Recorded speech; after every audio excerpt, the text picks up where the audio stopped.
Our bodies are societies of cells that are networked together.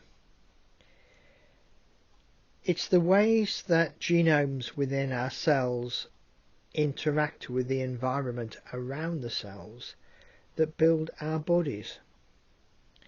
The cells in our body act as a network. We also live in a society, a collection of individuals that are also connected by networks, networks of families and networks of social groups.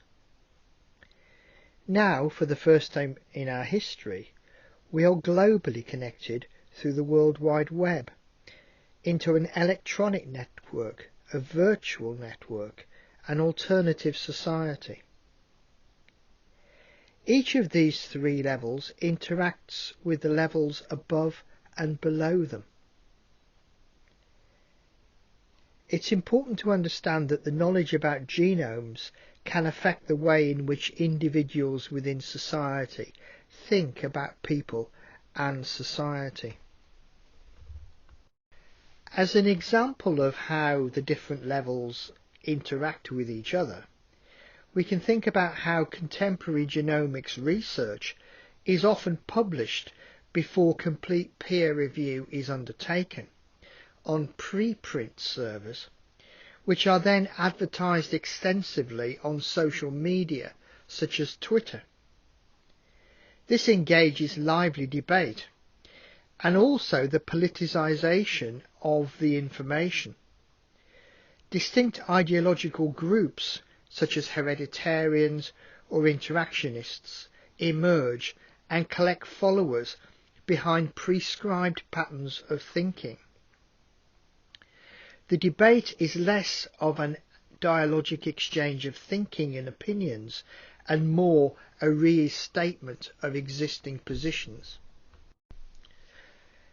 Rainey and Wellman consider this as part of a wider impact on society. They describe social media as having a triple revolution, allowing people to have ready access to social networks, many of which can be supportive and helpful, access to a personalised internet that only feeds information that a person is interested in or agrees with, and thirdly, the always available mobile connectivity that means one cannot escape the tides of the sea of information, even in the middle of the night. It would be surprising if the virtual society did not have impacts on the social society and the biological society below them. One feature of the network society is that boundaries are more permeable. Hierarchies tend to be flatter and more dynamic. For example, the hierarchical distance between teachers and students becomes much less pronounced in a virtual network. Rainey and Wellman describe this as networked individualism, where individuals work within networks in order to be able to achieve benefits for themselves rather than the group itself. The group identity is much less important than individual identity and individual development. So far, we have seen that our sense of individuality is being shaped by interactions between real and virtual people in the present day. However, the need for identity is driving many people to explore their biological ancestry through genomic analysis.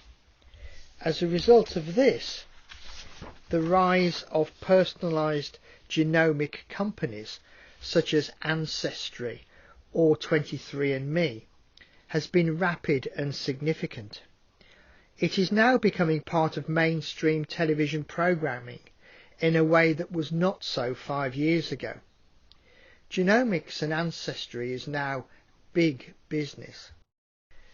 Information from genomic companies is presented in an attractive and accessible form.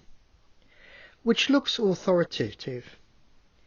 Even though there may well be errors associated with their estimates of the figures, they are presented as being completely and unambiguously true. Caveats about errors and risk are buried deep within white papers, which most people do not attempt to read. It is worth pausing for a moment and thinking about the opportunities and the dangers that are associated with mass testing for ethnicity. It's all a bit of fun. Or is it? It's worth thinking about the opportunities and the dangers associated with mass testing for ethnicity. Anne Wojcicki is a digital entrepreneur with close connections to pharmaceutical companies and major IT corporations.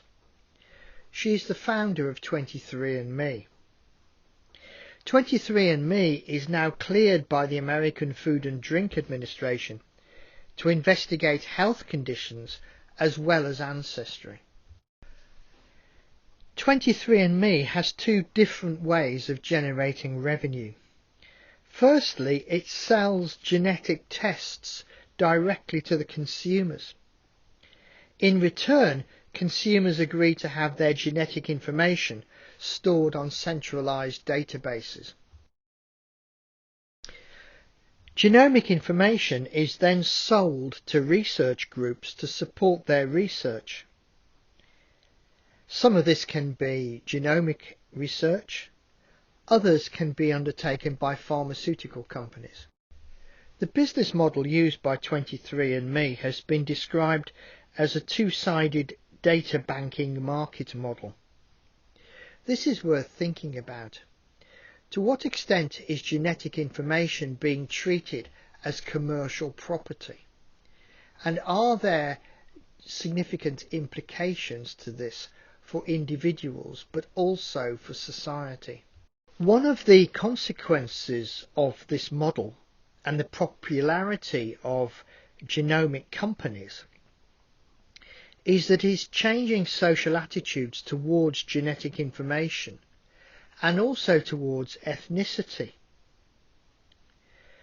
This has led to concerns that genetic information has been commodified, and something which is essentially private has become public forever.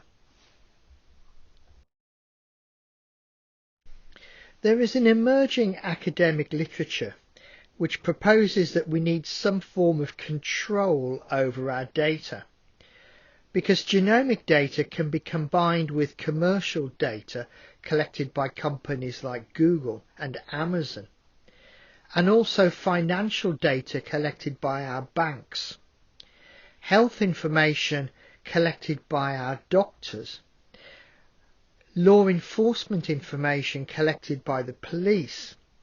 And if all this information was combined together, it would create a very rounded profile of our lives. If such information could be brought together, what could it be used for? Is there something special and unusual about genetic information? Because it is represented in our children and our children's children, who have not consented to have their personal information posted online. Is the open access to genetic information driving an increased sense of nationalism and xenophobia? Because people can identify with each other because of genetic similarities through their shared ancestry. We've already seen in the political arena prominent politicians in Turkey, Hungary and the United States being asked to or offering to submit to genetic tests to show that they are or are not members of particular ethnic groups. The celebrated and rather infamous case of the police using an open source genetic database to identify a suspect in the Golden State Killer is an example of how connected genetic information is with society.